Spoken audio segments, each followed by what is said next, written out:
IAS అధికారిని స్మితా సబర్వాల్ కు హైకోర్టులో భారీ ఊరట లభించింది. ఏదైతే కాళేశ్వరం ప్రాజెక్టులో తన పైన జారీ చేసినటువంటి నోటీసులు ఉన్నాయో దానిపైన ఒక పిటిషన్ దాఖలు చేశారు. దాన్ని విచారించిన హైకోర్టు ఏదైతే ఉందో తన పైన చర్యలు తీసుకోదు ప్రభుత్వం అని కూడా హామీ ఇవ్వడం జరిగింది. దాదాపు ఇప్పటి వరకు కాళేశ్వరం ప్రాజెక్టు మీద పీయూష్ గోయల్ ఏదైతే కమిషన్ మొత్తం విచారణ జరిపిన తర్వాత ప్రభుత్వానికి కమిషన్ అప్పజెప్పినటువంటి ఏవైతే ప్రాజెక్టుకు సంబంధించినవి ఉన్నాయో దాంట్లో కూడా ఏదైతే స్మితా సబర్వాల్ ను ఒక సాక్షిగానే దాంట్లో చేర్చడం జరిగింది. సాక్షిగా ఉన్నందువల్ల తనకు సాక్షి తరపున రావాలని నోటీసులు జారీ చేసింది.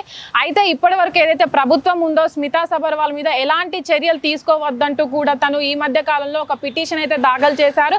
దానికి సంబంధించి ఈ రోజు ఏదైతే హైకోర్టు దానిపైన ఆ పిటిషన్ పైన విచారణ చేపట్టి ఏదైతే ప్రభుత్వం ఉందో ఇప్పటి వరకు కూడా తన పైన చర్యలు తీసుకోవద్దంటూ కూడా నిలిపివేయడం జరిగింది. ఇప్పటి వరకు తను ఏదైతే కాళేశ్వరం ప్రాజెక్టులో ఉన్నందువలన తన పైన ప్రభుత్వం కూడా అటు పీయూష్ గోయల్ కమిషన్ కూడా తన పైన ఆరోపణలు చేస్తున్నారని ఆ కేసులో తను సాక్షిగానే ఉన్నప్పటికీ కూడా తనకు దాంట్లో అక్రమ కేసులు ఉన్నందువలన తన ఆరోపణలను ఎలిగేషన్ చేస్తున్నారంటూ కూడా పీయూష్ గోయల్ తప్పు నివేదిక ఇచ్చిందంటూ కూడా తను కొన్ని ఆరోపణలు చేశారు. ఈ ఆరోపణల నేపథ్యంలోనే ప్రభుత్వం కూడా ముందుకొచ్చి తన మీద ఆరోపణలు చేయడం జరిగింది. కాబట్టి ఏదైతే ప్రభుత్వం తన మీద కక్షగట్టి మాత్రమే కాళేశ్వరం ప్రాజెక్టులో తనను ఇన్వాల్వ్ చేసిన కూడా ప్రభుత్వం తన మీద ఎలాంటి చర్యలు తీసుకోవద్దంటూ కూడా తన పిటిషన్ లో నమోదు చేయడం జరిగింది.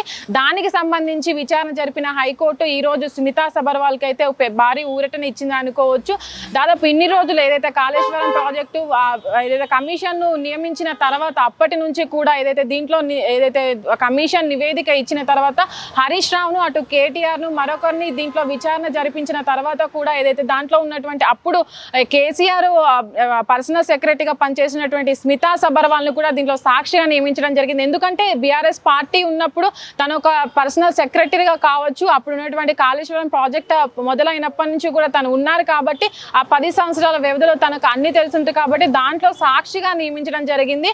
కానీ ప్రభుత్వం తన మీద ఆరోపణలు తనకి దీంట్లో ఏదైతే స్కామ్ జరిగిందో కాళేశ్వరం ప్రాజెక్టు ఏదైతే కుంగిపోవడం జరిగిందో దాంట్లో సంబంధించిన స్మితా సబర్వాల్ కూడా ఉందంటూ కూడా కమిషన్ నివేదికలో రాయడం తప్పుపట్టి ఈ పిటిషన్ దాఖలు చేశారు. తర్వాత హైకోర్టు ఏదైతే ఉందో ప్రభుత్వానికి అయితే నోటీసులు జారీ చేయడం జరిగింది. ఎప్పుడైతే స్మితా సబర్ ఏదైతే ఇప్పటి వరకు ఏదైతే నమోదైనటువంటి పిటిషన్లు ఉన్నాయో ఆ పిటిషన్లతో కలిపే ఎవరైతే స్మితా సబర్వాల్ పైన నమోదైన పిటిషన్ ను కూడా విచారణ జరిపించాలంటూ కూడా నమోదు చేయడం జరిగింది. అయితే ఇప్పటి వరకు అయితే స్మితా సబర్వాల్ సాక్షిగానే ఉన్నందువలన ఆ సాక్షిగానే తనను విచారణ జరపాలంటూ కూడా కమిషన్ కానీ అటు ఉన్నటువంటి ఎవరైతే ఇప్పటివరకు ప్రభుత్వానికి కానీ ఏదో హైకోర్టు చెప్పడం జరిగింది. ఇప్పటి వరకు స్మితా సబర్వాల్ పిటిషన్ దాఖలు చేసినప్పటి నుంచి కూడా కోర్టు ఈరోజు విచారణ జరిపారు. ఈ విచారణలో స్మితా సబర్వాల్కి ఇది పెద్ద ఒక ఊరటే అనుకోవచ్చు.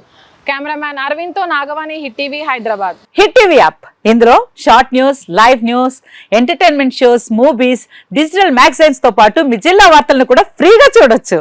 ఇంకెందుకు ఆలస్యం, వెంటనే హిట్ టీవీ యాప్ ని డౌన్లోడ్ చేసుకుని ఫ్రీగా ఎంటర్టైన్మెంట్ పొందండి. Hit TV app. Hit TV app. Please download hit TV app. Hit TV app ని ఫ్రీగా డౌన్లోడ్ చేసుకుని ఎంజాయ్ చేయండి. మీకు నచ్చిన ఎంటర్టైన్మెంట్ కోసం హిట్ టీవీ యాప్ ని ఫ్రీగా డౌన్లోడ్ చేసుకుని ఎంజాయ్ చేయండి. హిట్ టీవీ యాప్ ని డౌన్లోడ్ చేసుకుని ఆస్వాదించండి, ఆశీర్వదించండి. ఇంతమంది సెలబ్రిటీలు హిట్ టీవీ యాప్ ని డౌన్లోడ్ చేసుకోండి అని చెప్తున్నారంటే ఎంత మంచి యాప్ ఆలోచించండి.